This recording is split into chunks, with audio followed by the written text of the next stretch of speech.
Take a person, take a story, take you on a journey.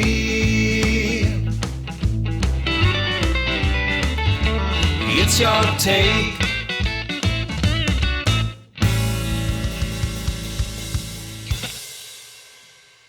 My guest today is a young singer-songwriter, hailing from St Ives, Cornwall, and part of the Kernowfornia music scene.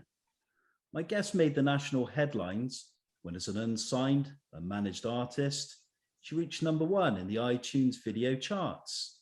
She was also showcased by the Times newspaper for her song Bright Red, which is a rallying call for sustainability and social justice before the 2021 G7 summit in her hometown. My guest's songs fuse surf rock, Americana, country and pop. She's greatly inspired by the music of Bruce Springsteen, Carole King, Weezer and Taylor Swift. She's one of the UK's most promising musical acts. Bob Harris calls her wonderful, and country music legend Brad Paisley calls her Britain's answer to Taylor Swift.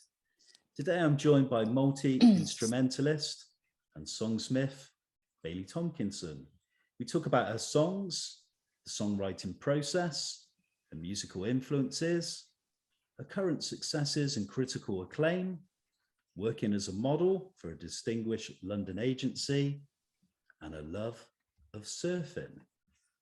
Tuesday morning, a lovely day, a very warm welcome, and thank you, Bailey, for joining me on Your Take.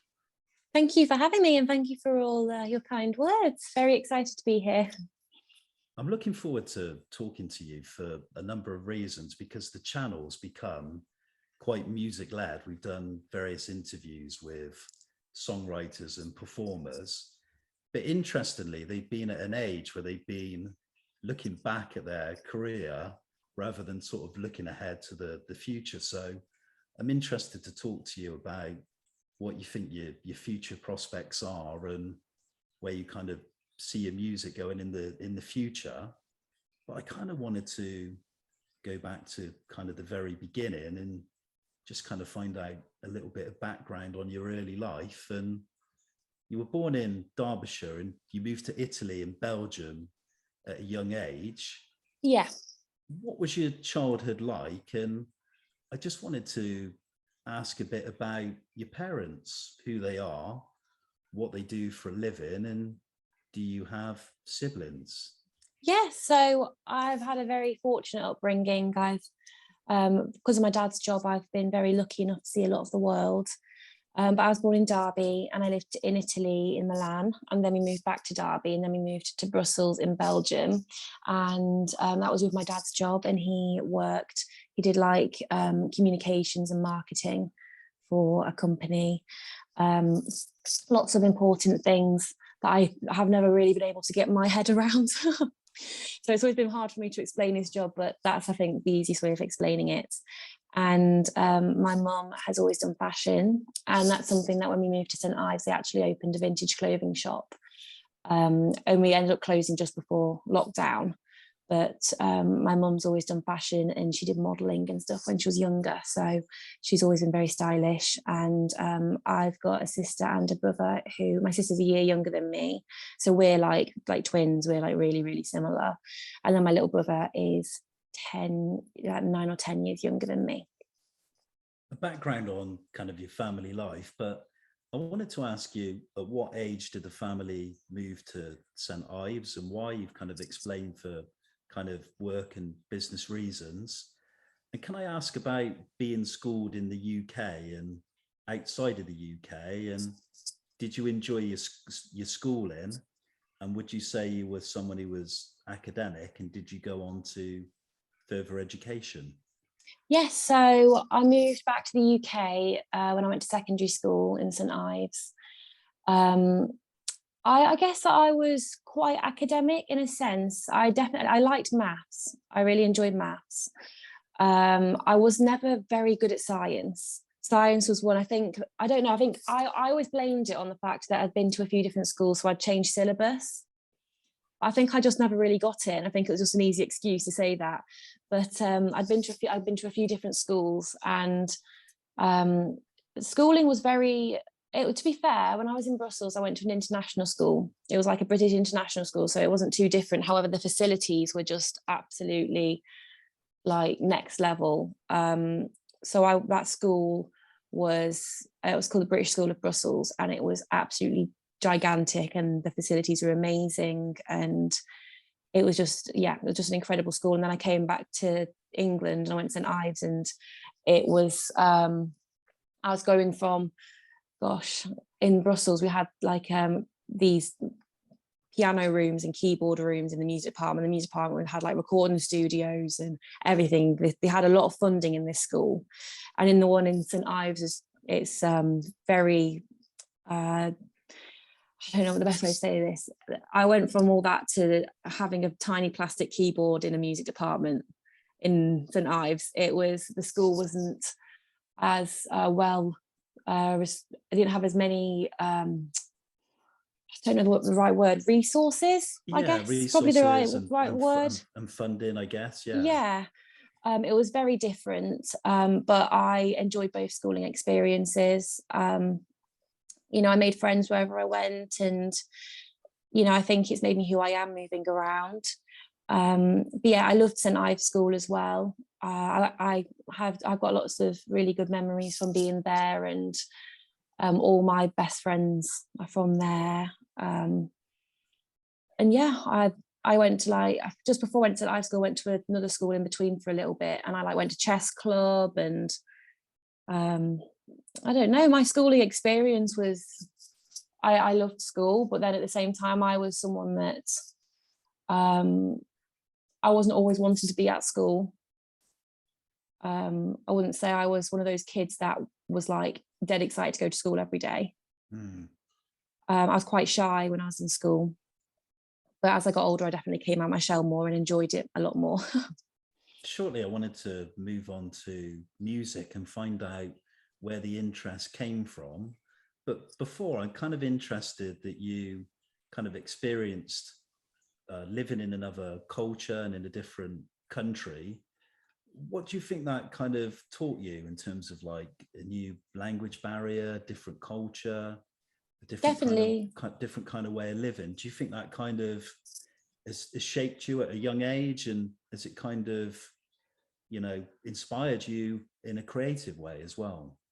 Yes, definitely creatively. I think it's been very eye-opening seeing different parts of the world, and I guess living in a country that's first language wasn't English. That was it's a real shock to the system. When I moved to Brussels, I was about 11, and I lived in Italy when I was about 4. So I remember it, but it wasn't like I fully experienced being there because I was so small. I was only there a year or 2. But when I moved to Brussels, it was very different. It was quite hard for me to adjust. I found it harder to adjust. My sister adjusted really quickly, and she like made loads of friends, and she like adapted the life really quick, and she picked up the language. But I struggled with the languages because I'd done Spanish club growing up, and I tried learning French and I got them confused.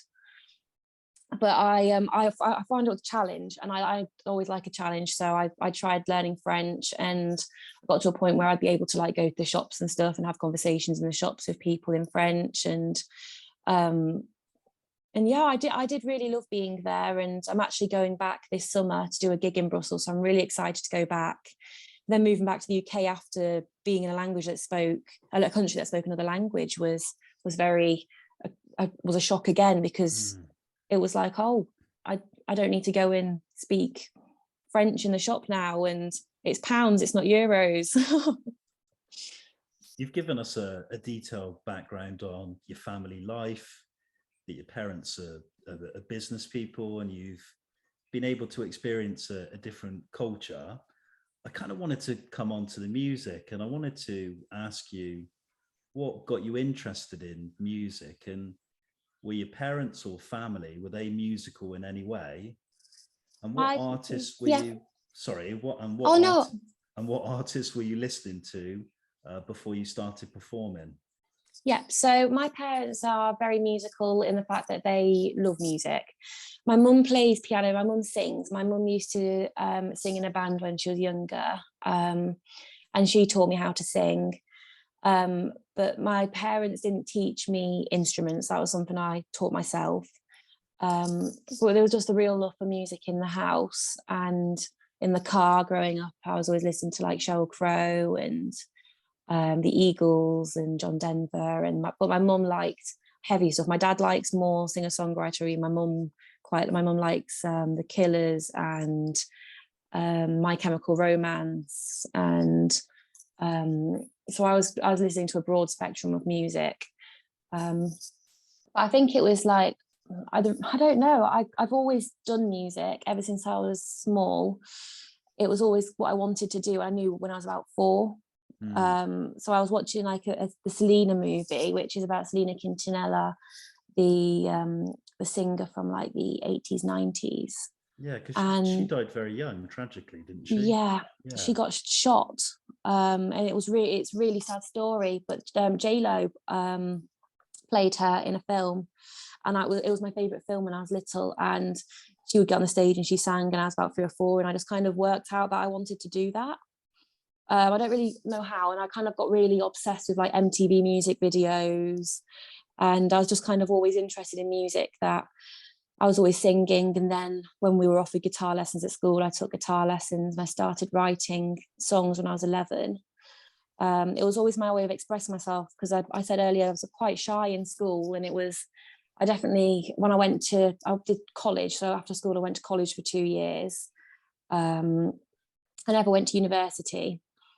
But I went to college and I studied music in college, but I really came out of my shell around that age. But I was very shy, and it was how I kind of, I guess it was my outlet, music, and how I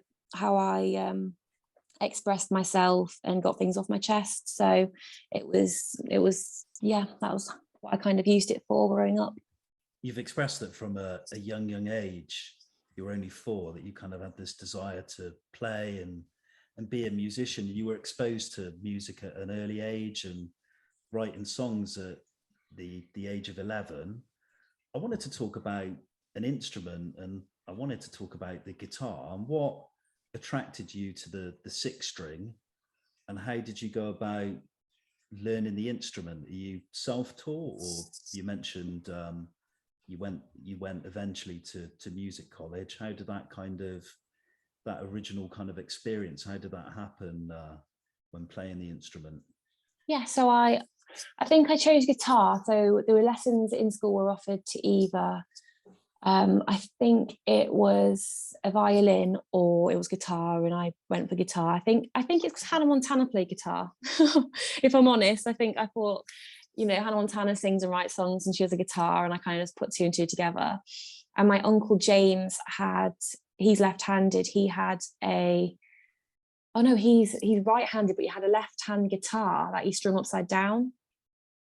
If you can kind of if that makes sense. So it didn't sound amazing, but he let me have that guitar, and I learned on that, and I went to some lessons, but it was like very basic lessons in school. So it was like Twinkle Twinkle Little Star and like notes. I wanted to like play chords and like, play Guns N' Roses and stuff. So I went home and rock out a little bit. Yeah. So I went home and I taught myself off YouTube different chords, and I think once you learn like the 4 main chords on the guitar, you can kind of play most songs. So I did that, and then I went, so I was performing and gigging when I was growing up. When I moved to St Ives, I was I was in secondary school, but I remember when I was about 14, I'd go to these like circles on a Wednesday or a Thursday night in one of the local pubs, where a load of the older men would go, and we'd sit and jam and play Eagles and original songs and stuff. And I go along to those. I was a lot younger than everyone, but they definitely taught me a lot about guitar and how to play. And one of them used to come around to the house and teach me Eagles songs. Charlie did. So they taught me a lot about guitar as well. And it was just, I think, for experience. And then I picked up the piano when I was about 15. And when I went to college, I actually played the piano for about 2 or 3 hours a day, just so I could get good at it, because I had this massive obsession with Carole King, and I kind of, is it 10,000 hours or 100,000 hours or something makes you a pro or something. I can't remember the number it was, but I just kind of had that mentality where I was like, if I'm going to get good at it, I need to put the time in. So I'd get my work done quick, and then the teachers would let me go into the music pods, and they were like, we had like 5 and there were pianos in them, so I'd spend all my lunch times on the piano and all my breaks on the piano and writing and just learning. And that was I had a really great time. I went to Truro College and I learned a lot there. I think I found myself there musically, if that makes sense. I think that's where I kind of I felt understood. I want to pick up on your early musical experiences and ask you what the music scene was like in St Ives at that time. And also, you mentioned you learned and developed your performance skills from open mic nights, writing groups, and watching other performers. What do you think you learned musically from those experiences? And have you always wanted to perform as a solo artist? I think like open mic nights and stuff, they definitely taught me how to interact with a crowd. I think with St Ives being a seasonal town, you go from playing to 6 Cornish men at the bar in winter and trying to keep them entertained, and then in summer you're playing to 100 tourists in the pub, and there's a real contrast. So you're really trying to, you want to impress both kinds of crowds. So I think, you know, where I grew up definitely helped me interact with an audience and get my stage confidence, and I've had so much support down here as well. But that's definitely helped me a lot. And yeah, sorry, what did you say the other part of the question was? Yeah, when you first originally started playing music and had this ambition to go on and be a full-time professional musician, had you had the desire to form a band, or had you always wanted to be a solo performer? So I have a band now, and there's something I did want to do, but as writing's the most important thing to me, I wanted to be able to be the one writing, and I guess I wanted to be making my music but have a band with me, like all my favorite artists did. Like Taylor Swift has a band, and Harry Styles had a band, and loads of my favorite artists did that. So I've been with my band for a couple of years now. But it kind of got to a point with festivals and stuff where I was like, I need to take it to the next level, and I need a band. So my boyfriend plays guitar for me, which is really cool because we get to go everywhere together, and you know, it's really, really nice. And he had 2 friends who from growing up who are really, really talented musicians and have played in different bands and stuff. So they came and jammed with us, and it just felt right. And I've been playing with those guys for a couple of years now, and we've got loads of festivals and stuff this summer, and really excited about it. But I think having a band, like, it's hard to explain, but there's just like with the music side of things, like when you're doing it solo, when you're writing something solo, you'll write it solo, then you'll take it into the studio, and you've probably made a demo or something at home by yourself, and you have an idea of how it sounds. But it's very different with a band. You write the song, I usually then make a demo, play it to the band, and then we all work on the song together to get it how we want it to sound before we go into the studio.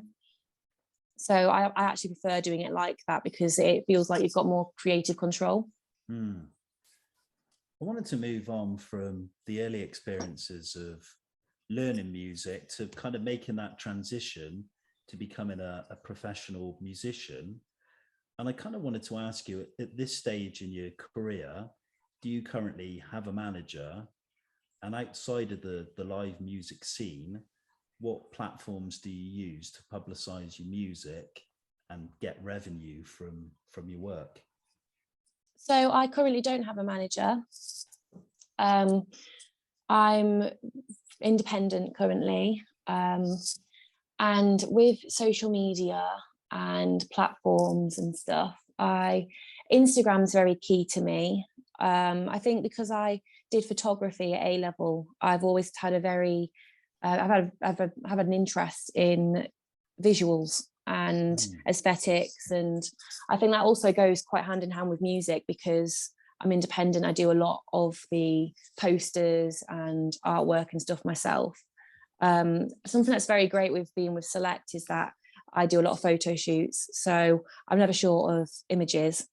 So that's always really handy for me. But I do a lot of editing and stuff myself, just because I've always been interested in that. And yeah, so so Instagram is very key to me, and it's also great. I find Instagram quite easy to interact with people as well, because you can comment each other's pictures and you can DM each other. Facebook, I use that, and Twitter. I've got TikTok. However, TikTok isn't one that I've naturally gravitated to. I've really tried with it. I like watching it. I'm trying to get better because I'm aware that it's a growing platform and it's only going to get bigger and bigger. And I know most artists have now moved on to TikTok. But I think with TikTok, I don't want to be a TikTok artist. I want to be, I want my music to feel separate from TikTok. I was going to pick up on something. At this moment in your career, you're in your early 20s. Do you like the fact that you are independent and you are in control of everything? You're in control of your music videos, your image, your branding, if you kind of want to use that word. And do you feel that you have full creative control? And if you were managed by somebody or a big label, which you might be at some point in your career, do you feel you might lose that kind of creative control? I think I definitely I definitely like to go with a label, and I've got some label interest, but I'm waiting for the right one. And I think it's very important with things like labels and contracts and management that you don't just rush into things, and that you choose the right person and you have the right agreement, because contracts are actually very important, and it's one of those things you really need people to look over. I think it's nice being independent, that I can have full creative control, my styling. I'm very influenced by my upbringing, being by the sea and surf imagery and stuff. That's very me. But I think I'm at a level, where I'm at a point now where I would like some, probably I'm looking for a manager and that kind of thing, just because it's a lot going on. But I'm waiting for the right person. And yeah, so I've got some exciting things coming, but I think it's all about the right team. You want it to be the right team, the right fit. I wanted to talk about writing and composing and performing your own songs, and we come again onto kind of the business side of music. Do you have a publisher at the moment, and do you currently receive royalties from your material? So I write most of my material myself. I occasionally, on some of my songs, have had a co-writer, but I write all my own songs, and I'm currently not with a publisher. I used to be with a publisher, but I'm currently not. As I've said, I'm trying to get the perfect team in place. So these are all things that I need to find the right fit for. I'm currently doing that myself and collecting the royalties myself and stuff. All the technical stuff, it's all very confusing. PRS and PPL is very confusing.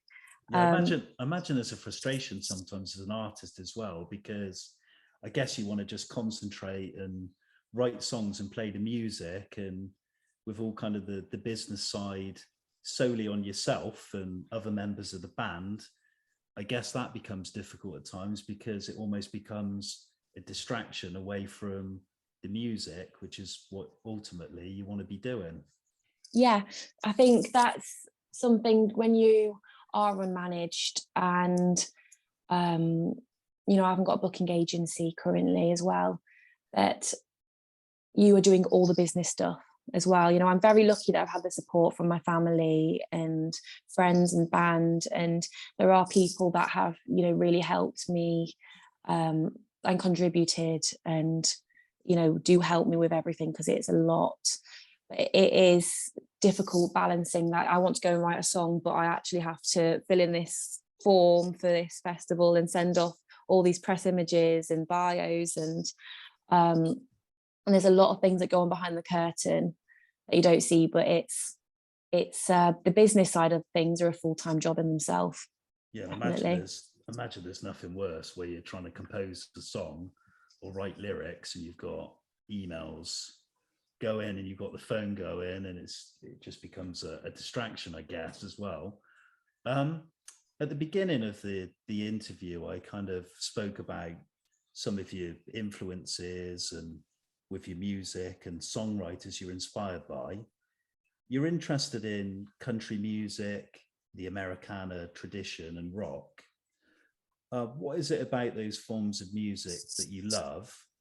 And which songwriters, you've mentioned a few already, have inspired you the most? So growing up, I was very drawn to country music because I loved Taylor Swift. And I think John Denver as well, and the Dixie Chicks, well, for the Chicks now, but that kind of music had a real narrative to it. And as someone who I've always been very, I've always had a wild imagination. I think my writing has always been quite narrative. But I was always drawn to that music because it kind of told a story, and that's what I wanted to do. But as I got older, I kind of, I kind of realized that other genres did that as well. And I kind of, when I was about 16, I started collecting vinyl, and I was exposed to like Simon and Garfunkel and John Lennon and Carole King, Guns N' Roses, and lots of artists that I love today. And I definitely moved away from the country scene because I was now influenced by something else. And I think all of these different genres and all these different people have influenced me and my sound and my writing style. It's like, I love Frank Sinatra, and, you know, maybe there's something in his music that he does that I do as well. So I think that, you know, I've definitely been influenced by all those kind of artists. I guess Bruce Springsteen's one that I love a lot, and as of the last couple of years, I've listened to a lot. And Phoebe Bridgers, when I really discovered Phoebe Bridgers, I kind of was like all about Phoebe Bridgers. For the EP, when we were like recording the EP and thinking about the, you know, it's stylistically and its sound, I was really inspired by the Cardigans. They've got an album called Long Gone Before Daylight, and that's one of my favorite albums. And that one was a really big inspiration for the sound. But no, I'm definitely inspired by lots of different genres. You came to many people's attention when, as an unsigned, unmanaged artist, you reached #1 on the iTunes video charts. What was your reaction when that happened? And why do you think the song and that particular video was so popular? So that it was a bit of a shock, actually, what happened there. So it went to #1, and that was amazing. It was a real like, oh my God kind of moment. But so I did an interview around the same time, just after that, about how it felt to have been #1 on iTunes and the music videos and stuff. And the person I did an interview with sold the interview to some major news outlets, or news articles. So like I was in the Metro and the Daily Mail and the Times, and I did one with Hello Mag, and I basically woke up on the Monday morning and I was in the Metro, and I had no idea. So I was getting emails from major labels and managers and agents and booking agents, and literally like half the industry. It went absolutely crazy, and it's not something you can prepare yourself for. And that's something that's so funny about this industry, is that there's so many funny, lucky moments that just happen that you don't prepare yourself for. Yeah. And I can't even explain it really. I just remember waking up and my mum came into my room and she was like, "Bailey, you in the Metro?" And I was like, "What? I haven't done an interview with the Metro." But I read the interview and I was like, "That is the interview I did with that guy the other day." "Oh, that's where it went." But he didn't explain that was going to happen. And all my friends are on the tube on the Monday morning going to work or to uni, and they're sending me pictures, and I got my face across the Metro on like page 7 or something, like quite soon in the Metro, and it was mad. But that's definitely, like, in some respect, that changed my life. It wasn't anything drastic, but it just went absolutely crazy. But unfortunately, we then went into lockdown, so I had a showcase and then we had to cancel that because we went into lockdown, but which was a bit rubbish. But no, that was a very unusual point in my life. I was about 19 or 20. It was a couple of years ago. I think I was 20, and I just remember sitting in this car in the cab on the way to, I was interviewed on Women's Hour on Radio 4. And that's like a really big deal. And I got my friends messaging me saying how, like, they listen to it every day and stuff. And I was like, oh my God, this is a big deal. And I remember just looking out the window, and the person I was with just went, "Bailey, are you okay?" And I was like, yeah, I'm just like processing everything. And it all happened so fast. Like that whole point of my life, it was like, I was in London, then I was home, and then I was in London, then I was at this meeting, and then I was sat in front of this person, and it was a very exciting point in my life. But then we went into lockdown, so everything changed again, literally like the week after. So I'm very lucky that I actually managed to get in the papers, because if we'd been put in lockdown like the week before, then things would be very different. Interestingly, Again, were you at a point where that article was leaked and you had that great exposure, that publicity? Were you at a point of maybe signing with a major label then at that stage? Yeah, well, I had interest in major label, but I wanted to find the right person and the right fit. I think that is very important, because you're signing a lot of your music away, and there's lots of things in a contract like that you need to really, really think about. You don't want to just sign the first one that comes in front of you. Yeah, that's really interesting that you made that point. You hear so many major artists looking back at their careers saying the worst thing we ever did was sign that contract to whatever label. You hear so many repetitive stories over the course of musical history where artists have just been ripped off time and time again, stemming back, from the 50s onwards, really.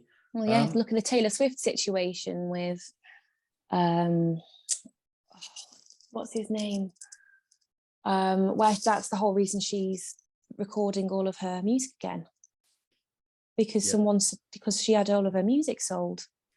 And then you hear a lot of artists, I think Bob Dylan did it recently, I think even Springsteen did, but they sold the rights away to all their songs for enormous sums of money. That happens. That's been quite noteworthy in the news of late. Yeah.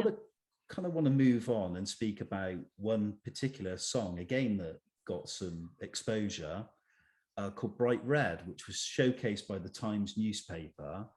And it's a rallying cry for sustainability and social justice that was brought out ahead of the 2021 G7 summit. What made you write the song? And would you describe yourself as a political or socially minded person? So I wrote this song with a guy called Luke Simpkins, and I go paddleboarding in Carbis Bay. I'm at like a club over there, so I go paddleboarding there a lot. And the Carbis Bay Hotel destroyed a big part of the headland without planning permission, and they made it look an absolute mess. And it was really upsetting. I think it upset the locals quite a lot, that they just did this, and they killed like natural habitats and trees and all sorts. It was really bad. It was actually, so what happened was they applied for planning permission years ago and it got it rejected. And because the G7 summit were coming there, that they knocked it down and said they were making the meeting rooms for the summit because you've got the world's most powerful people there. And then one of them said, oh, we didn't even need them. So they just did it because they wanted to knock them down anyway. We all knew that they wanted to knock them down, but it was really upsetting. And I guess I'm quite political in the sense that, I try and educate myself on everything that's going on in the world and have an opinion and try and understand the good and the bad. And my dad's actually very political. So, I'm very influenced by him and he educates me a lot. So when this happened, I wrote the song, and the Times interviewed me, but it was a crazy week. So like the Financial Times interviewed me, and I was on the Daily Mail Plus, and I was getting interviews by some of the best reporters around. I was on Radio 4 newscast, and I did an interview with Mariella Frostrup. Yeah, so I was like, been around a long time, well established journalist. Yeah. So I was like, I really need to learn my stuff, because it's not only obviously a great opportunity for me to talk about my music, but I could really try and make a difference locally. So there's a lot of things. People have this idea of Cornwall being this picture perfect postcard. You've got these beautiful beaches, and a lot of the time it's sunny, and you've got the sea and it's beautiful, but it's like 1 mile away from the hotel, 1 in 3 children are born into poverty.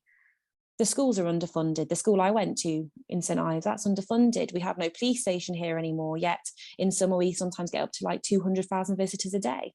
So the police officers come down from like Hale or somewhere and have to circle the town, and there's a lot of problems and that weren't being addressed. And whilst all of this is going on, they're focusing on putting flowers on the harbour to make it look nice for the G7 lot. And it was like, well, we've got all of these other problems going on. So I wanted to use my voice with these opportunities to try and make a change locally, and bring awareness to where I live. And, I care about it a lot, and we really need to protect not only our environment, but the people that are here, because, the locals here are, they are pretty much what makes it so special. We are the people that look after it and, care for it and love it. And I just wanted to, try and preserve everything that we've got and take care of it. So it was a big opportunity to do that. And me and my dad just kind of sat and made like loads of flashcards together, because my dad knows all of this stuff, and we just sat and wrote loads of flashcards, and I just learned like everything that I could possibly try and learn for these interviews, because I just wanted to do the best job possible of doing this. Talking about Cornwall, I wanted to ask you a question on the music scene there. You're part of the Kernowfornia music scene, and I kind of just wanted to find out a bit more about what that means. What exactly is the scene? Where did that name come from? And what other performers are involved in the scene? So Kernowfornia is kind of like, it's like, like California's got like that style, that like cool surf vibe. Yeah. So it's kind of a play on word, really. It's Kernowfornia because Kernow is Cornwall. It's the same, it's in Cornish. Okay, that's what Kernow is. Yeah. So Kernowfornia. It's kind of like, because Cornwall's got like, especially St Ives has that surf community, and I think I'm very influenced by the surf community musically as well, like my stylistically. I think that's why I've kind of gone into like a surf rock direction, because that actually feels very me. And I think a lot of artists associate with that because they're influenced by the same culture and the same vibe. So yeah, that's kind of what that's what Kernowfornia is. I kind of wanted to pick up on the surf vibe a bit. I'm sounding really old school, but when I think of kind of surf music, the first band that kind of pop into my head is an iconic band from the 60s, and that's the Beach Boys. Yeah, I love the Beach Boys. And also, away from your music is all obviously lyric based, but I can also think about that guitar surf sound, all those instrumentals by in the 50s and 60s, those kind of surf instrumental records. That's kind of the first thing that comes into my head. Definitely the Beach Boys. Is there any kind of take on those influences as well, or is this kind of a kind of new thing altogether? I'm definitely influenced by that kind of music, that kind of Hawaiian influence, I guess, to some degree, because the Beach Boys are very Hawaiian influenced with like their slide playing and stuff. I think there's a new wave of like surf rock that's come about that's a little bit more, it's a bit rockier. The Beach Boys were quite pop. It's like, I know like Beach Bunny are quite surf rock, and Best Coast and the Ives, and I love the Ives. But I think that something that I've been very aware of is that all my favorite artists have a sound and they've got a thing about them. So if you go into a cafe and you hear Stevie Nicks on the radio, you don't even need to know it's Stevie Nicks. You'll just go, oh, that's Stevie Nicks. You don't even need to know the song, just because she's got that sound and she's very distinct. And that's something that I really wanted to focus on doing for myself and with my band. So that's why we've worked really hard on this EP, and we've gone quite surf rock, because we were like, oh, that kind of feels like us. It's mixed with, I guess, my narrative has that kind of Americana feel, that folky feel to it still. So it's kind of got, it's like if you took all my influences and put them together, then that would kind of make the sound. But surf rock is probably one of the main genres highlighted in the EP. I wanted to come back onto songs, and of all the songs you've written, which ones do you enjoy performing live the most, and why? And this could be probably a difficult question, put a bit of a spanner in the works, but if you could have written 5 songs written by other artists you admire, what would they be and why? So I think out of my material, I definitely prefer playing the new songs, just because they're exciting and the new. And, you know, some of the older songs I wrote when I was about 16. So I've been playing them a long time now. And I think it's time that, you know, I start focusing mainly on the new set to not play as much of my early stuff. But Bright Red always goes down really well. I think people like that one. I think a lot of people relate to that one. And I always see someone singing along to that one. So that one's really nice. And I've got a couple of new ones I'm really excited about that I've been playing. But I really like playing the new EP stuff. And I think it's because we've worked so tremendously hard on this material that we're excited to play it. So there's that. With 5 songs that I wish I'd written, there's a song by the Cardigans called Communication, which I really love, which is one of my favourite songs. I love Tapestry by Carole King. I think lyrically, you know, she's got all of these different key changes as well in the musical side of it, but lyrically, it's the story of it is very like spellbinding. I think that's the only way I can kind of, you know, speak about it. It's something about it feels very magical, and I just think she's brilliant. Bruce Springsteen's obviously written loads of amazing songs. Dancing in the Dark is one I actually play at a lot of my shows. I'm a Springsteen fan like yourself. Yeah. And the album that always resonated with me with Springsteen, where I thought he wrote some of his finest songs, was the Tunnel of Love album. Yeah. Yeah. I thought some of the songs on there were great, kind of quite personal ballads about breakup, because he just broken up from his first marriage. Any other songs? Yeah, well, there's so many songs. I'm putting you on the spot, in fairness. Yeah, no. I think one that lots of artists would say, obviously, like Imagine by John Lennon is such a powerful song. But then again, it's like, I kind of don't wish I'd written these songs, because then they wouldn't be maybe as impactful to me. So Imagine by John Lennon is a beautiful song, and there's You know, I was actually helping my little brother with his homework recently, and he had to write a poem about peace and war and the world, and I was helping him write the poem. I'd write a lot of poetry, I think, you know, as I think most writers, women songwriters probably do.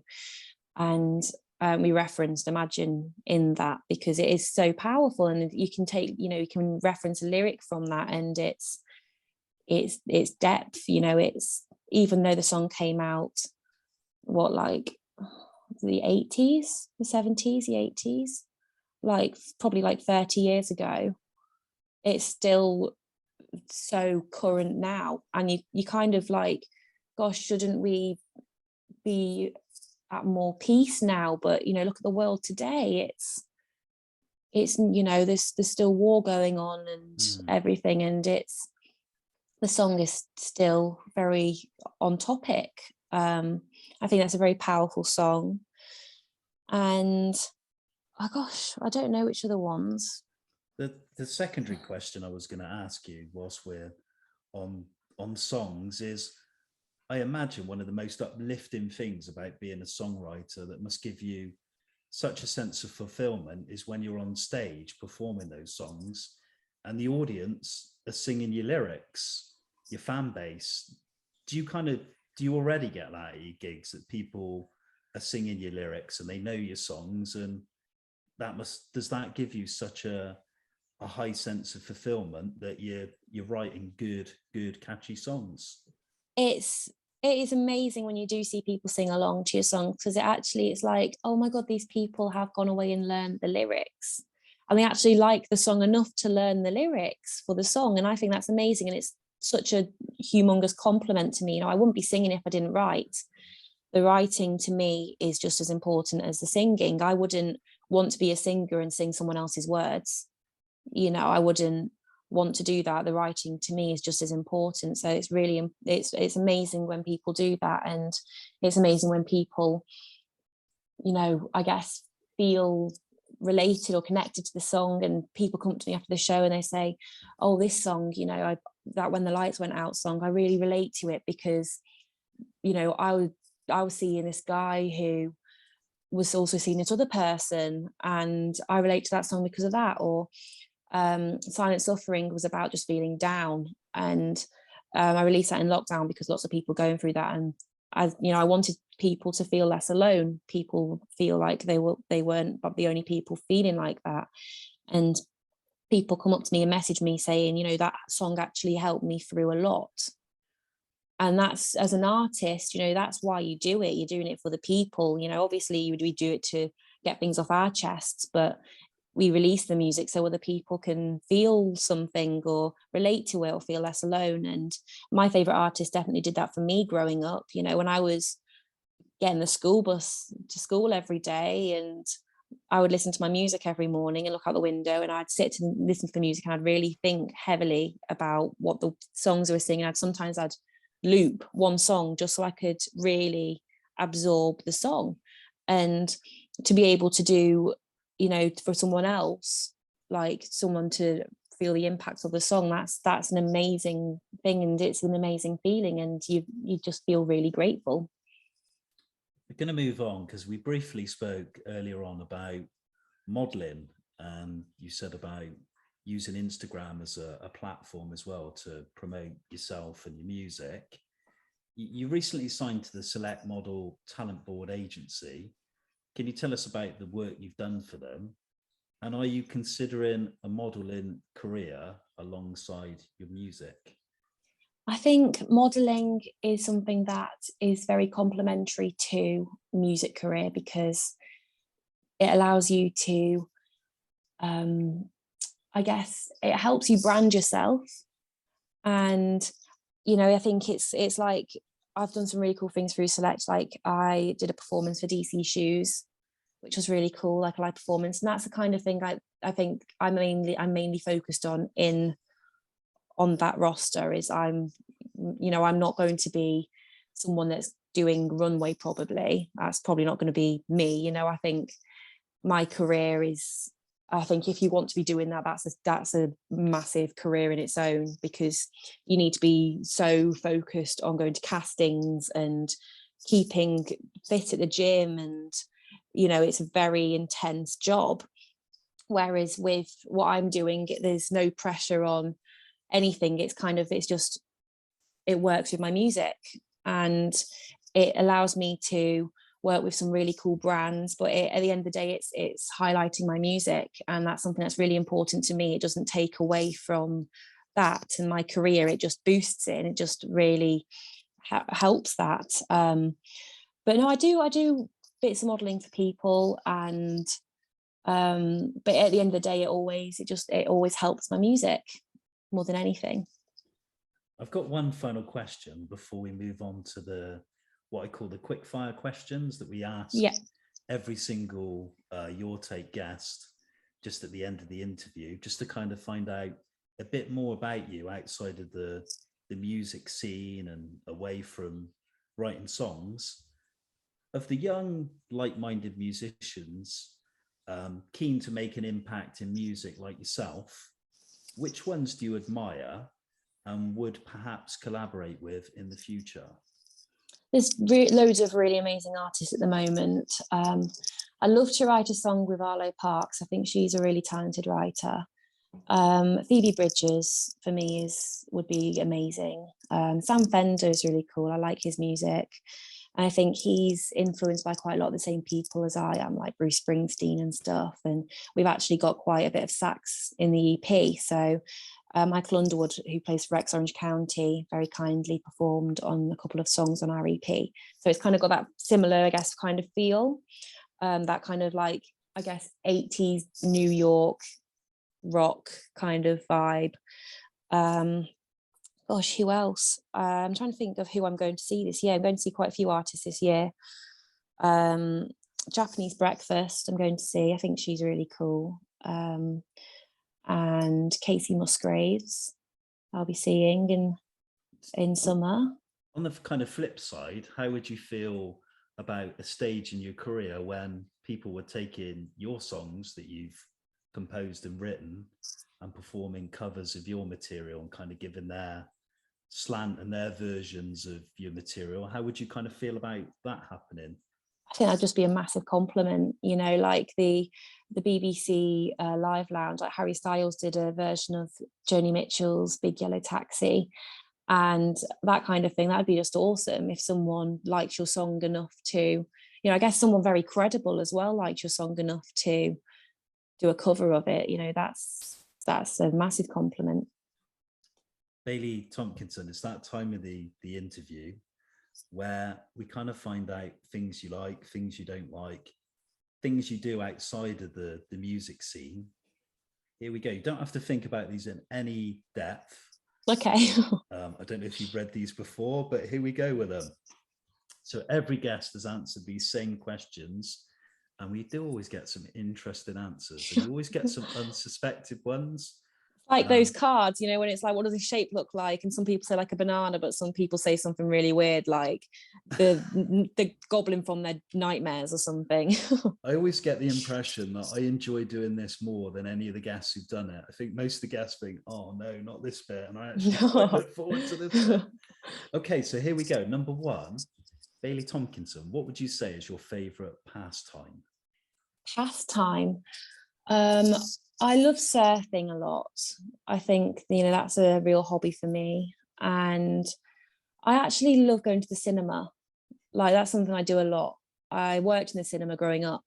So I just love movies, and I'm very actually inspired and influenced by film. A lot of my songs are inspired by films, and I guess the emotions they feel, because, it's like, if a character's going through a divorce, that's something I've never felt before. So I will, really empathize with them, and then I'll go and write a song about heartbreak. So movies and going to the cinema, I go to the cinema once or twice a week, I'd say, which is quite a lot. You must be a mind reader, because that leads on to the next one where we talk cinema. What is your favorite film and why? My favorite film, I've got loads of favorite films. My favorite film is The Goonies. That's always been my favourite film. I don't know what it is about the Goonies, but something about it reminds me of going to my grandparents' house when I was little. I think I don't know what it is about it. Like, I don't know if it's the wardrobe or like something stylistically, but something about it is very nostalgic to me. And I just kind of, I don't know why, I've just kind of like, I like the soundtrack. Obviously, you've got Cyndi Lauper's Yeah, song of on course, it, and yeah. but I just think it's like something about it. It's got a bit of a bit of heart in it. It's a bit funny. It's got a bit of action. It's a movie that I can watch over and over again and not get sick of. So I'd say that's my like all-time favorite film. It's a film from my era as well, the 1980s. So yeah, good choice. And Steven Spielberg produced it, Yeah, I didn't he? love So Spielberg. He's yeah. great. I go and see like pretty much everything he does. He's really, really great.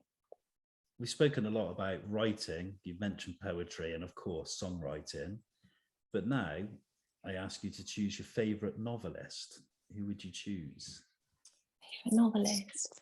I don't actually know, because I'm inspired by so many different like writers.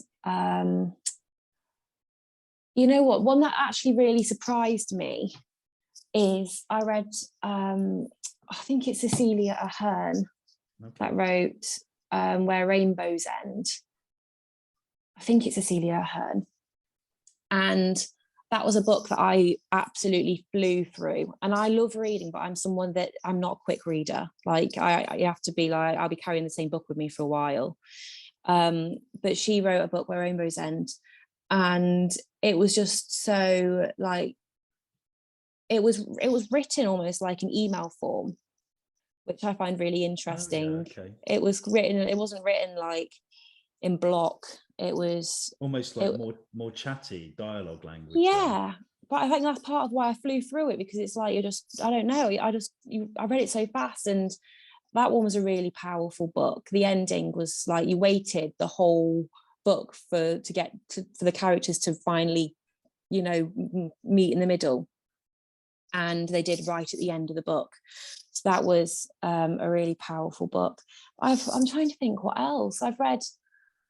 I do love reading. I've got like, it's one of those things that, like when you're asked, you can't. You have a mind blank. Yeah, I know Yeah, what you mean. I've got a stack totally. next to my bed. I've got books all over my room. I've got literally a stack of 20 next to my bed of like all my favorite books. Yeah. Just so, because I sometimes do is I fold pages in them that I'm inspired by. So if they use a word or a phrase, right. I'll actually fold the bottom page, or I'll write a note next to it or circle something. Jack Kerouac I can't say his name, Jack Kerouac on Jack the Road. Kerouac, yeah, it's a great and book. that's a great book. And I really want to read Little Women. You've got like books that you've got a list of books you really want to read. I read like the child's version when I was younger, but I rewatched the film recently, like the new film with like Emma Watson and Florence Pugh and Timothée Chalamet. I love Timothée Chalamet. I want to read that book. But Timothée Chalamet, he was in Call Me by Your Name, and that's a very good book as well. That's a beautiful film as well. I think that's an incredible film. It is. It's visually, and it's like it just feels like you're on holiday when you watch it. Yeah, and I think it's a film you can relate to, because it's about growing up, it's about finding your identity, it's about discovering your sexuality, living in another culture. You just can relate to it. Emotional film at the end. I got quite tearful, and I rarely get emotional in film. It's got to really hit me hard. He's amazing, though, Timothée Chalamet. Like, he's one of my favorites. He's absolutely amazing. I see pretty much everything he does. He's my celebrity crush. So I'll go and watch all of his films. Never know, he could be listening. When this goes up. If you could have had a different profession, what would it have been? Different profession. Oh gosh, I probably want to do something in music. I'd probably be writing. I'd write for the people if I couldn't sing or had no interest in performing. However, maybe photography, or I want to do poetry.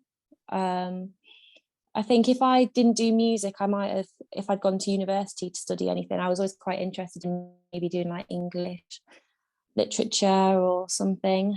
But I did love photography. I did a lot of photography growing up. And when I was really little, you know, I carried my camera with me everywhere. And I did till to be fair, I carried my camera with me everywhere till I was about, I still do, to be fair, when I was still about 19.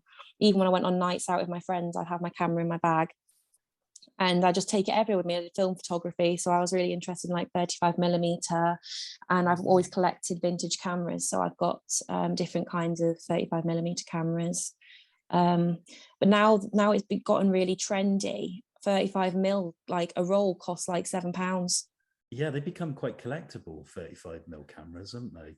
Yeah, but it's like, because everyone wants one now. The film used to cost £1, and now it's like £8 a roll of film. So it's like, it's just really expensive now to just carry casually. Yeah, so if I've got a gig or like I'm doing a festival, I might buy some film to take with me then, but it's not something I do as frivolously now.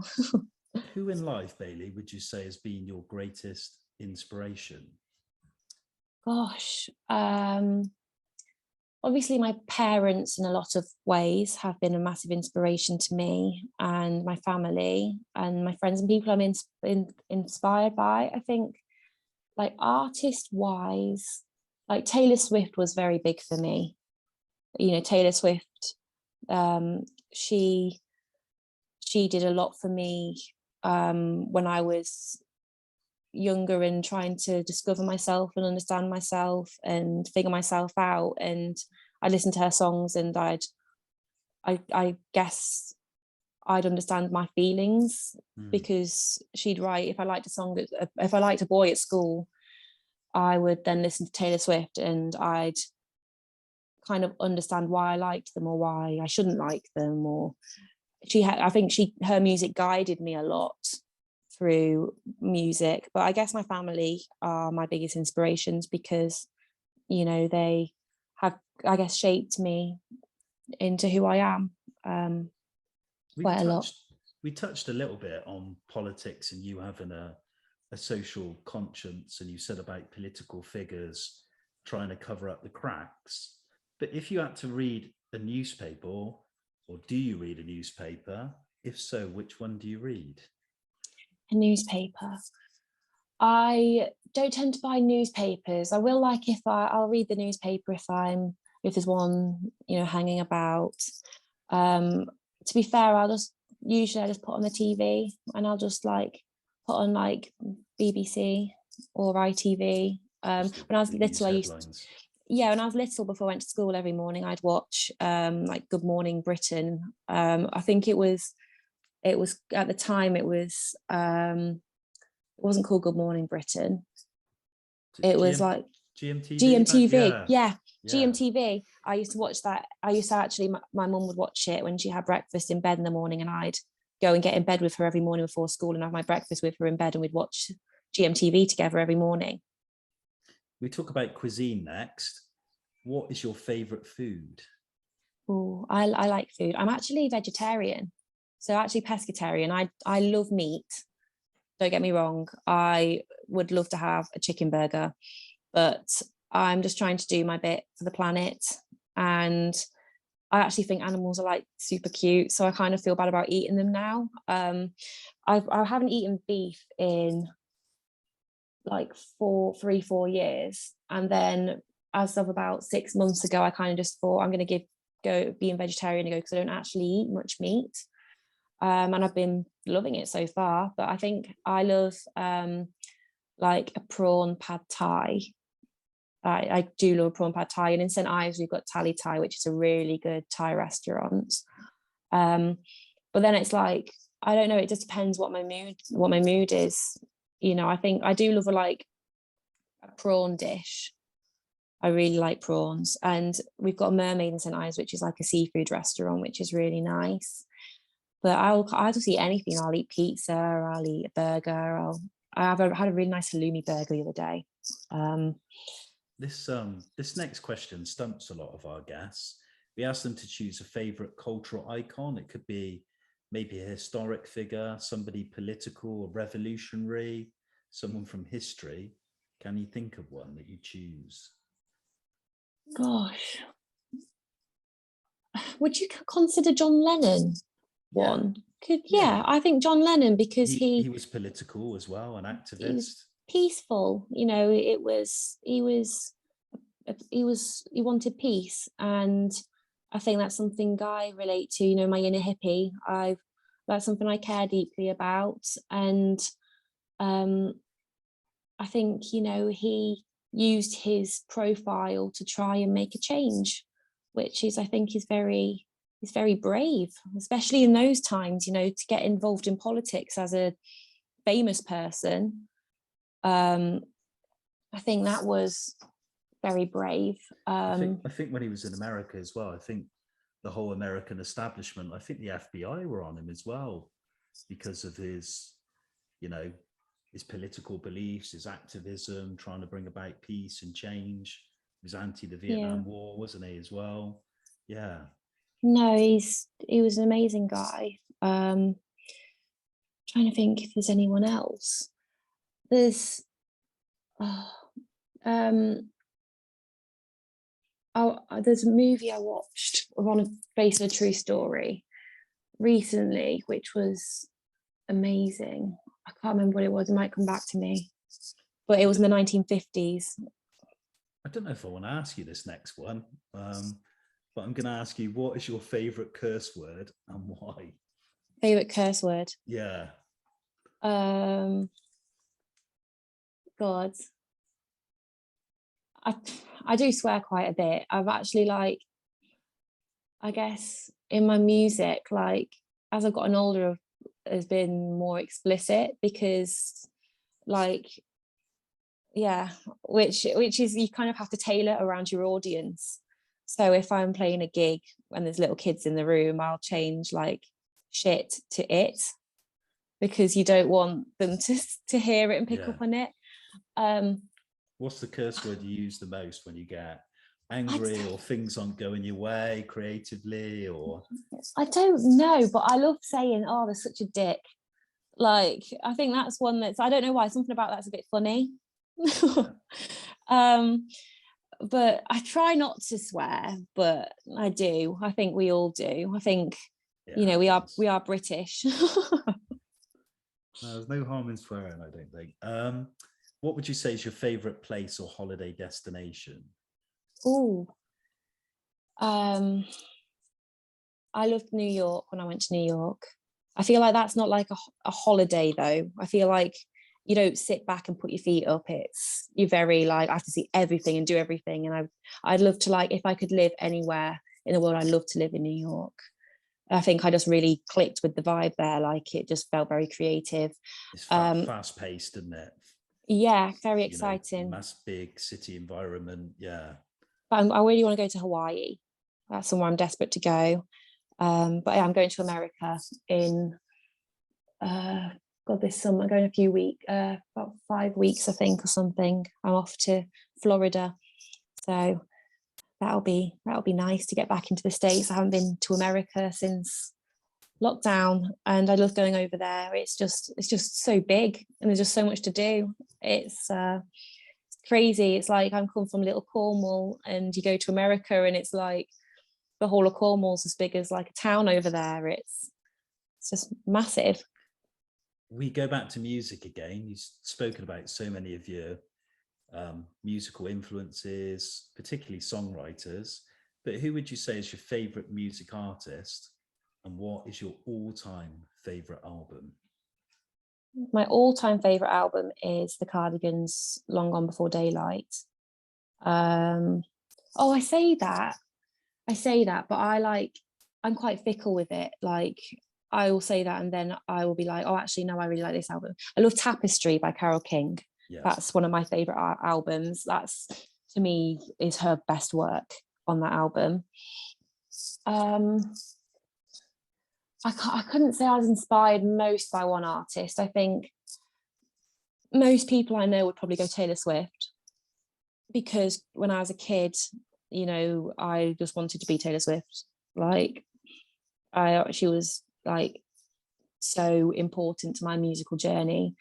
But in some respects, I love Billy Joel. He's very special to me. I love, obviously Frank Sinatra. There's definitely artists I find as like comfort artists. So if I'm sad or if I'm literally like by myself traveling, I'll go to certain artists to feel like I've got like a friend with me. But I feel like I do take inspiration from lots. I don't think I could pin one down. Maybe Taylor Swift if I had to pick one, but I got lots of different ones. We come down to the last two. Firstly, what would you say is your greatest achievement to date? Oh, passing my theory test. Oh my God. I don't know what was going wrong with me in my theory test. I did it so many times. I just couldn't get it clicked. And it's like, I don't know why. Like with music, I feel like I've done some absolutely like, I've been given some absolutely amazing opportunities, and there's so many things that I'm very proud that I've done. I don't know why the fulfillment after I passed my theory test, like that feeling of relief. I've never felt that relieved in my life, because I actually went in, so I actually became friends. I was going back. I went like four times. I actually made friends with the examiners because I was there so much. And they were to get you through the test. Well, no, but they were like, they were like, they knew me because of music, and they were like, oh, Bailey, but you've done, way harder things than this. Like, I've seen you on that stage, and I follow you online and seen you do this. They were like, this is nothing. Come on, you can do it. And I passed. And he went, I hate to say this, Bailey, but you've passed. And I genuinely, I kid you not, I nearly cried. Like crack open the bottle of Moet Chandon. Oh, the relief, like it was undescribable. Like I was like, this would be so sad if this is like my peak in life. This would be so sad. But I genuinely, I was getting to a point where I was like, I can't come back again. I get your sentiment there, because there's certain things I can do under pressure, but I always find if I'm in exam conditions, I found this during my education, I just crack. I can't do sort of exam conditions, timed questions that you have to read and write the answer. It's just beyond me. So I kind of get that. Yeah, it's the stress of it, isn't it, I guess? No, but I guess like musically, like I want to say something musically, because there's lots of things I'm very proud that I've done musically. And I did Boardmasters last summer, and growing up in Cornwall, Boardmasters is like the big nearest festival.